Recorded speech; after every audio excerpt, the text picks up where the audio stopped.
जोहार साथियों। Double engine की सरकार में जिस तरह से आदिवासी समाज के इतिहास को हटाने का, उसको मिटाने का जो एक कहे कि षड्यंत्र जो रचा जा रहा है, उसमें आप सबकी जानकारी में आया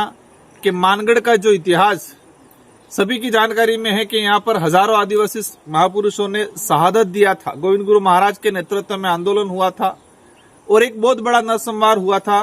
जो चौथी क्लास की अंग्रेजी की किताब में आने वाली पीढ़ियों को, उन शौर्य गाथाओं को, उस समय जो वेट वगार, उस समय जो अत्याचार शोषण हो रहा था, उसके बारे में आने वाली पीढ़ियों को पढ़ाने का जो कार्य किया जा रहा था, लेकिन वर्तमान भाजपा सरकार ने इसको हटाने का प्रयास किया गया है। इससे पहले भी रास्तापाल कांड 1947 में जो घटित हुआ था, कालीबाई कलासुआ जिन्होंने शिक्षा के लिए, मतलब अपने गुरु की जान बचाने के लिए अपना प्राण न्यौछावर किया था, जो रास्तापाल हत्याकांड नानाभाई सेंगाबाई रोत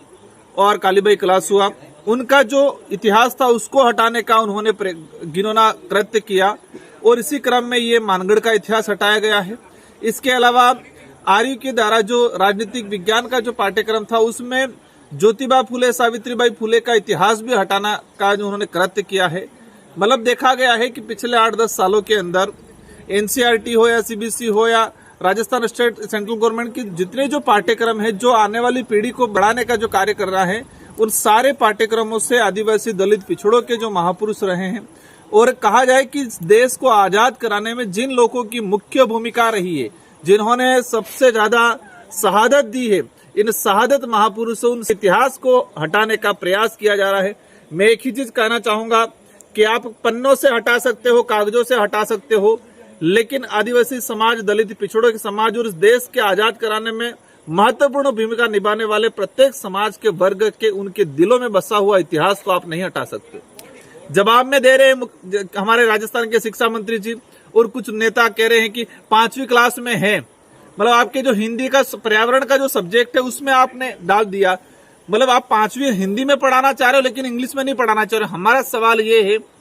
कि क्या इंग्लिश मीडियम पढ़ने वाले बच्चे मानगढ़ हत्याकांड, नानाभाई कालीबाई का हत्याकांड, रास्तापाल हत्याकांड, ज्योतिबा फुले, सावित्रीबाई फुले, इनको नहीं पढ़ना चाहते क्या, या उनको आप पढ़ाना नहीं चाहते हो? यही है इसका हटाने का मेन रीजन, यही है कि आदिवासी दलित पिछड़े समुदाय के अंदर जो एक जनजागृति आई है, अपने महापुरुषों के प्रति एक आत्मविश्वास और कहा जाए कि एक समर्पण की भावना जो जगी है, अपनापन की भावना जो जगी है, और जो देश के इतिहास को समझ के वर्तमान का निर्माण करने के लिए एक क्रांति के रूप में आगाज हुआ है इस क्षेत्र के, उसी से बौखलाहट होकर वर्तमान सरकारें इन इतिहास को हटाना चाहती है, ताकि इनको लगे कि आदिवासी समाज बिखरा हुआ रहे। मानगढ़ वह स्थल है